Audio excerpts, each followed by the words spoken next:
సంవత్సరాలుగా ఇండియన్ రైల్వేస్లో వివిధ క్యాడర్లో పనిచేసిన అసిస్టెంట్ వర్క్ మేనేజర్ సలావుద్దీన్ పదవీ కాలం పూర్తి అవడంతో రిటైర్మెంట్ వీడుకోలు సభ లాలాగూడ వర్క్ షాప్లో ఘనంగా నిర్వహించారు. ఈ సందర్భంగా సలావుద్దీన్ మాట్లాడుతూ 3.5 సంవత్సరాల నుండి లాలాగూడ వర్క్ షాప్లో పనిచేస్తూ ఇక్కడ రిటైర్మెంట్ అవ్వడం చాలా సంతోషంగా ఉంది అన్నారు. ఇండియన్ రైల్వేస్లో వివిధ ప్రాంతాల్లో పనిచేస్తున్న నేను ఎక్కడ కూడా సహ ఉద్యోగులతో అన్యోన్యంగా ఉంటూ పేరు తెచ్చుకున్నానని, నాపై అధికారులు ఏ టార్గెట్ వేసినా కూడా ఆ పని త్వరగా పూర్తి చేసి వారికి అందించేవాడినని అన్నారు. ఇక్కడ రిటైర్డ్ అవ్వడం నా అదృష్టమని అన్నారు. అనంతరం సహ ఉద్యోగులు సలావుద్దీన్ని సన్మానించి వాహనంలో ర్యాలీ నిర్వహించి వీడ్కోలు పలికారు.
ఇప్పుడు ఈ వ్యాగన్ వర్క్షాప్లో కూడా నేను 15 years వర్క్ చేశాను.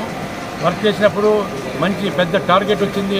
కార్గిల్ వార్లో మాడిఫికేషన్ చేసి వ్యాగన్స్ అర్జెంటుగా 10 రోజుల్లో కావాలంటే కూడా high level general manager level నుండి డిమాండ్ ఉంటే 6 daysలో కంప్లీట్ చేసేసి ఇమీడియట్గా మనకు ముఖ్యమైన మన దీనికి నేను ఆ టైంలో అందించడం జరిగింది.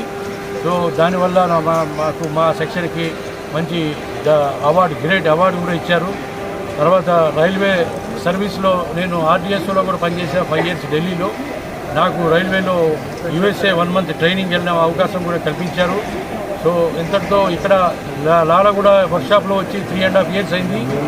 3.5 yearsలో కూడా అందరూ వర్కర్స్తో వాళ్ళ మనసుల్లో ప్రేమ, అభిమానం సంపాదించాను. అలా పనిచేశాను.